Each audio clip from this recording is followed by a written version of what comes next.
கழகத்திற்கு நினைவிலே வருகின்ற அன்பிற்கினிய மறைந்த கட்பிஸ் பாணி அவருடைய புதல்வர்களே, அருமையண்ணன் சுந்தரராஜன் அவர்களுடைய புதல்வர்களே, அன்பிற்கினிய மருது கணேஷ் அவர்களே, சுரேஷ் அவர்களே, உங்கள் அத்தனை பேருக்கும் வணக்கம் சொல்வதற்கு முன்பாக நடைபெற்ற நிகழ்ச்சியில் அனைவரையும் கூப்பிட்டு கௌரவித்தீர்கள்.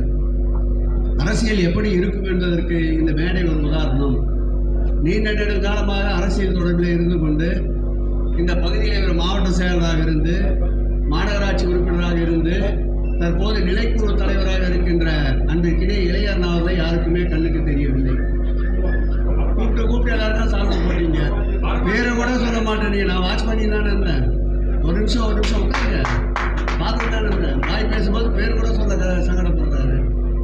இப்படி எல்லா நிலையிலேயும் மனிதர்களை மனிதராக நாம் மதிப்பதுதான் ஒரு வியாபாரிகள் சங்கத்துடைய குறிக்கோளாக இருக்க வேண்டும் என்று என்னுடைய ஆவலை உங்களிடையே பகிர்ந்து கொண்டு, உங்கள் தொண்டு சிறக்க, உங்கள் பணி சிறக்க, என்னாலும் தொண்டாற்றுகின்றவர்களுக்கு நல்வழி காட்டுகின்ற, அவர்களுக்கு ஆதரவு கரம் நீட்டுகின்ற மாண்புமிகு தமிழக முதல்வர் எப்பொழுதும் போல் நற்பணிகளுக்கு ஆதரவு அளிப்பார் என்று கூறி, உங்களுடைய பணி மென்மேலும் சிறந்து வறுமை கோட்டிற்கு கீழே இருக்கின்ற மக்களுக்கு, ஏழை எளிய மக்களுக்கு வாழ்வாதாரத்திற்கு, மருத்துவதற்கு பேருதவி புரிகின்ற இந்த சங்கம் பன்னெடுங்காலம் வாழ்க வாழ்க என்று வாழ்த்தி அமைகிறேன். நன்றி, வணக்கம்.